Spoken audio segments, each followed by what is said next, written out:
Humanda na ang buong Oceania dahil ang bagyong mula sa Pilipinas ay formal nang naglandfall. Sa pagpasok ng 2026, hindi lang basta balita, kundi isang malaking banta sa World Tennis ang dala ni Alexandra Ella matapos kumpirmahin ang kanyang back-to-back tournament appearance sa New Zealand at Australia. Ito na ang sandaling hinintay natin sa loob ng maraming taon, ang makita ang ating pambato na hindi na kailangang dumaan sa madugong qualifying rounds. Dahil sa kanyang makasaysayang world number 52 ranking, si Alex ay hindi na lang basta guest sa Oceania. Siya ay isa na sa mga seeded players na tinitingala at kinatatakutan ng mga world champions. Simula January 5th sa ASB Classic sa Auckland, New Zealand, magsisimula ang isang kampanya na pwedeng magbabago sa tadhana ng Philippine sports habang buhay. Isipin ninyo ang tindi ng pressure. Si Alex ay opisyal na papasok bilang 4th seed sa Auckland. Nakahanay sa mga dambuhala tulad nina Elina Svitolina at Emma Navarro. Pero ang tunay na pasabog ay ang kanyang paglipad patungong Melbourne para sa prestihiyosong Koyong Classic mula January 13 hanggang 15. Ito ang tinatawag na spiritual home of Australian tennis, kung saan tanging ang mga pinakamagagaling lang ang inimbitahan. Ang makitang kasama si Alex sa pool ng mga manlalaro tulad ni Donna Vekic at Nick Kyrgios ay isang malakas na sampal sa mga nagsabing hindi kaya ng Pinoy ang makipagsabayan sa elite level. Ang Oceania ay hindi na lang destinasyon para kay Alex. Ito ay ang kanyang bagong hunting ground para sa mailap na Grand Slam glory. Ang buong rehiyon ng Oceania ay gulat na gulat dahil sa bilis ng pag-akyat ni Alex. Mula sa pagiging wildcard noon, ngayon ay siya na ang hinahabol ng mga fans at media sa Auckland at Melbourne. Ang bawat palo niya sa preseason training ay may dalang bigat ng pangarap ng higit 100 milyong Pilipino. Ito ang ating Grand Slam dream na sa wakas ay abot kamay na. Wala ng qualifiers, wala ng butas ng karayom, direkta na tayong nasa main draw ng 2026 Australian Open. Ito ang bunga ng dugong dumanak sa court noong 2025. At ngayon, ang bunga ay hinog na para pitasin sa gitna ng init ng Melbourne Park. Ngunit ang tanong ng lahat, kaya nga ba ni Alex na panindigan ang pagiging 4th seed sa harap ng mga veteranong Grand Slam champions? O baka naman ang tindi ng expectations ng buong Oceania at Pilipinas ang maging hadlang sa kanyang paglipad? Huwag kayong kukurap dahil ang bawat laro ni Alex ngayong January ay hindi lang laro para sa puntos, kundi laro para sa kasaysayan. Ang 2026 ay hindi lang bagong taon para sa atin.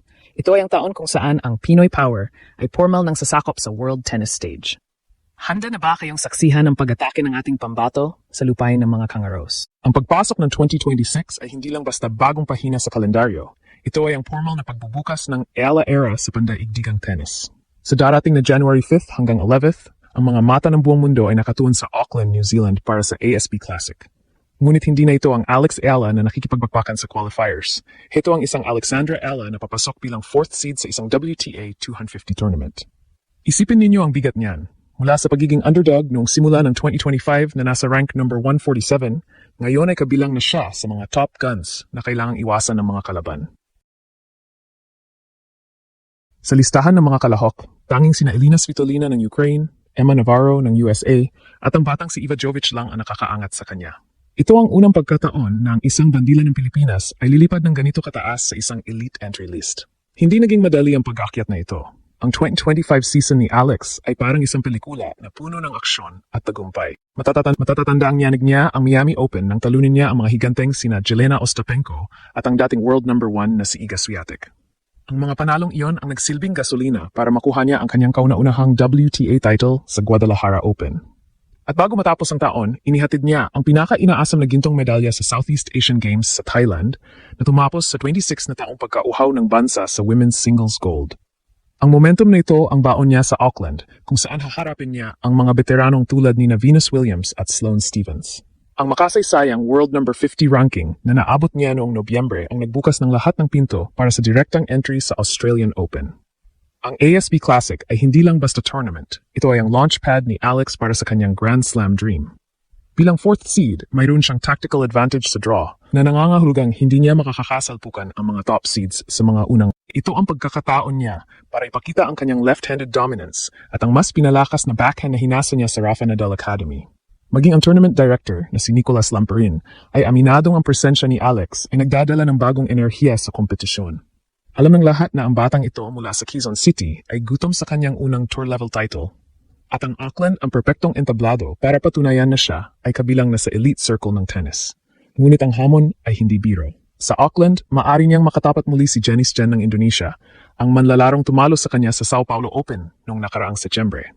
Ito ang pagkakataon para sa revenge match na inaabangan ng mga fans sa Southeast Asia. Sa bawat palo at bawat pawis na pumapatak sa preseason training ni Alex, ang layunin ay malinaw. Makuha ang corona sa New Zealand bago lumipad patungong Melbourne. Ang 2026 ay simula ng isang mahaba at mabungang career. At ang unang linggo ng Enero ang magdidikta kung gaano kalayo ang kayang liparin ng ating pambansang pambato. Handa na ba ang Oceania para sa bagsik ng isang Filipina? Matapos ang laban sa New Zealand, hindi titigil ang pag-atake ni Alex Ella dahil ang kanyang susunod na hantungan ay ang Melbourne, Australia para sa prestihiyosong Koyong Classic mula January 13th hanggang 15th. Para sa mga hindi nakakaalam, ang Koyong Stadium ay tinaguriang spiritual home of Australian tennis. Ito ang dating tahanan ng Australian Open bago ito lumipat sa Melbourne Park at ang maimbitahan dito ay isang karangalan na ibinibigay lamang sa mga piling manlalaro ng mundo. Isipin ninyo, sa listahan ng mga lalahok, makakasama ni Alex ang mga dambuhala tulad ni Nick Kyrgios, Frances Tiafoe at ang pambato ng Croatia na si Dona Vekic.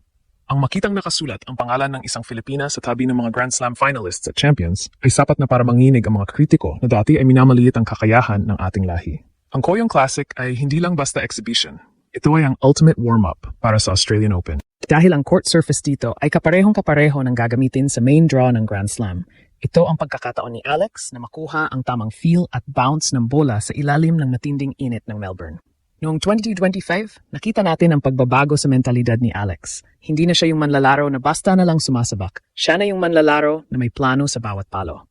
Sa kanyang preseason training sa Rafa Nadal Academy, binigyang diin ng kanyang coaching staff ang physical conditioning. Dahil alam nilang sa main draw ng isang Grand Slam, ang labanan ay hindi lang sa galing kundi sa stamina. Ngunit bakit nga ba gulat na gulat ang buong Oceania? Dahil sa kasaysayan ng tennis sa rehiyong ito, bihirang-bihira ang isang Asian player, lalo na mula sa Southeast Asia, ang nakakakuha ng ganito karaming atensyon. Ang media sa Australia at New Zealand ay abala na sa paggawa ng mga feature stories tungkol sa Filipina sensation na nagpabagsak kay Iga Swiatek noong nakaraang taon. Para sa kanila, si Alex Ella ang dark horse ng 2026. Ang bawat interview niya ay tinatampukan ng kanyang determinasyon na baguhin ang kasaysayan ng Philippine sports. Every year is a different story. Ang paulit-ulit niyang sinasabi na tila ba isang babala ng 2026 ang taon ng kanyang pag-akyat sa trono.